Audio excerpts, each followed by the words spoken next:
मी माझे करुणी देह चालविसी वाया, आता जेतीच तिथे निमोनी जाय.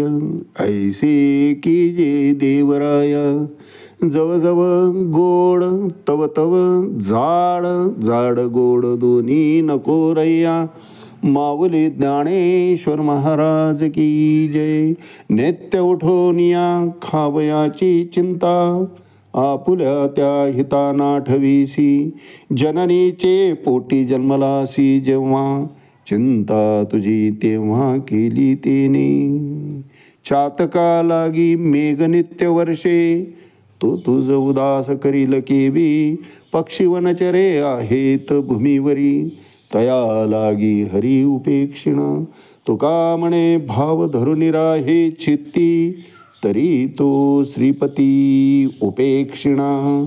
त्याच्यावर विश्वास दृढ पाहिजे महाराज.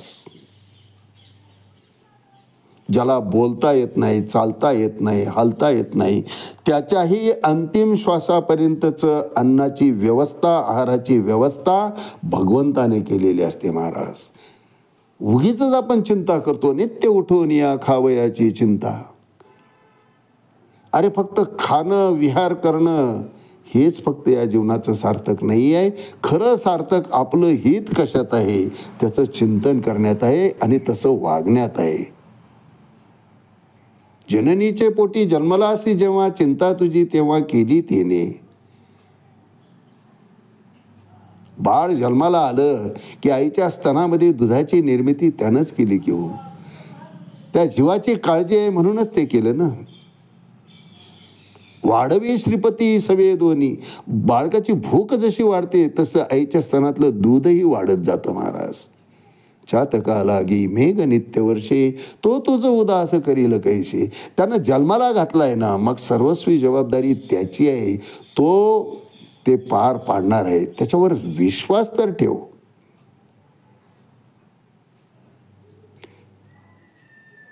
कारण भगवंत कोणाचाही अवेर करीत नाही महाराज. अगदी ज्याला बोलता येत नाही त्याला सुद्धा न मागता त्याच्या मनातली इच्छा पूर्ण करण्याचं सामर्थ्य भगवंताने प्रत्येकाच्या नशिबात घातलेलं आहे. सर्व व्यवस्था तो करीत असतो महाराज. बाळा दुधा कोण करीते उत्पत्ती, वाढवी श्रीपती सवे दोन्ही. मग व्यर्थ का चिंता करावी.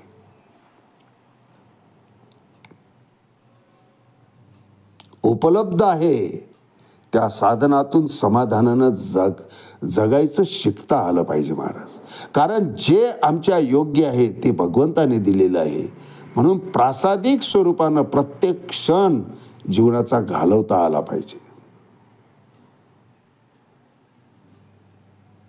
उपलब्ध आहे म्हणून कितीही खात बसू नये. जिव्हा लौल्यम नसावे, जिवेचे लाडच असू नये महाराज. युक्त आहार विहारस्य, युक्त चेष्टस्य स्वप्नो, युक्त स्वप्नावबोधस्य योगो भवती दुःखा. आत्यंतिक दुःखातून निवृत्त व्हायचं असेल तर नेम इंद्रियासी सार. प्रत्येक इंद्रियाचा नियमित ठेवायला पाहिजे. त्याला सैर होऊन देता कामा नये महाराज. गरम गरम भजे काढताय म्हणून तोंडाला पाणी सुटलं लगेच भज्याचं भक्ष करू नये. ते प्रकृती करता तारक आहे का मारक आहे. आहे दिलेलं शक्ती जी अंगात आहे ती पचवण्याचं बळ त्याच्यात आहे की नाही, आणि सर्वात महत्त्वाचं म्हणजे त्याची आवश्यकता शरीराला आहे का याचं चिंतन व्हायला पाहिजे. हा विवेक जागृत होऊन मग नेम इंद्रियाशी सार, युक्त आहार विहार. गरज असेल ते जरूर द्यायला पाहिजे, पण ज्याची आवश्यकता नाही त्याचा स्वीकारही होता कामा नये महाराज. नाहीतर एक एक फक्त खाण्याकरता जगतो महाराज.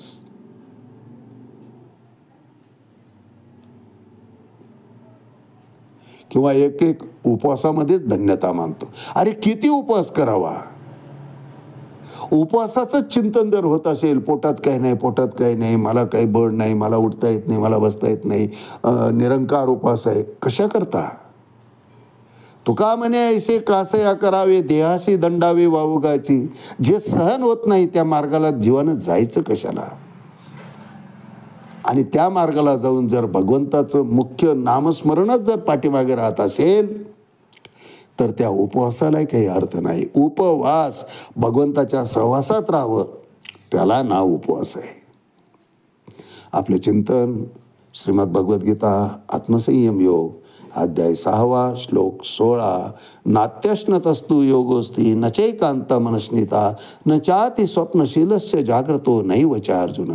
अर्जुना, इतकं खाऊ नको की खाण्यात आयुष्य जाईल, इतका उपवासी राहू नको की त्यामुळे तुझ्या शरीरावरच त्याचा परिणाम होईल, इतकं झोपू नको की झोपण्यातच आयुष्य जाईल, किंवा इतकं जागही राहू नको की त्याचा तुझ्या प्रकृतीवर परिणाम होईल.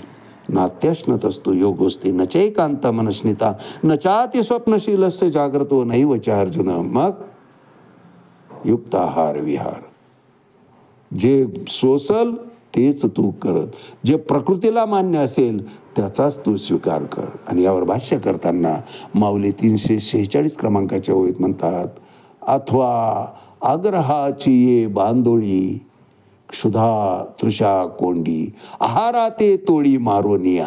काय कामाचं आहे महाराज इतका आग्रहानं खाणं किंवा आग्रह करणं? म्हणून आग्रह कुणाला करूच नाही. झोप मुळेच घ्यायची नाही असा दुराग्रह करून त्या दृष्टीनं आम्ही जीवन जगायला नको. जे जे शरीराला आवश्यक आहे ते करायला पाहिजे, त्याचा अतिरेक मात्र होऊ देऊ नये.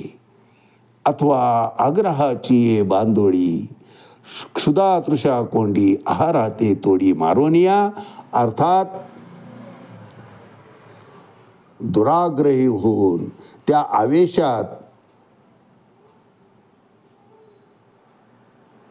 जो अधिक अन्न भक्ष्य करतो किंवा झोपेमध्येच आयुष्य घालतो किंवा भुकेला मारतो, माझं प्रभुत्व आहे म्हणून मी किती भुकेला राहू शकतो, हे जे दांभिकपणानं दर्शवतो पण चिंतन मात्र अन्नाचंच चालू असेल तर मिथ्याचार समुच्यते.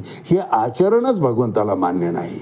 तहानेला मारणं, भुकेला मारणं, जे जे शरीराला आवश्यक आहे ते त्या वेळेस त्याला द्यायला पाहिजे. ते दिलं, ते तृप्त झालं तरच ते परमार्थाच्या ठिकाणी स्थिर होईल. म्हणून माऊली सुद्धा वर्णन करतात, अथवा आग्रहाची बांधोळी क्षुधा तृषा कोंडी आहारा ते तोडी मारोनिया.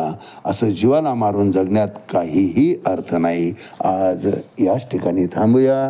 रामकृष्ण हरी. पुंडलिक वरदारी विठ्ठल श्री ज्ञानदेव तुकाराम पंढरीनाथ भगवान की जय.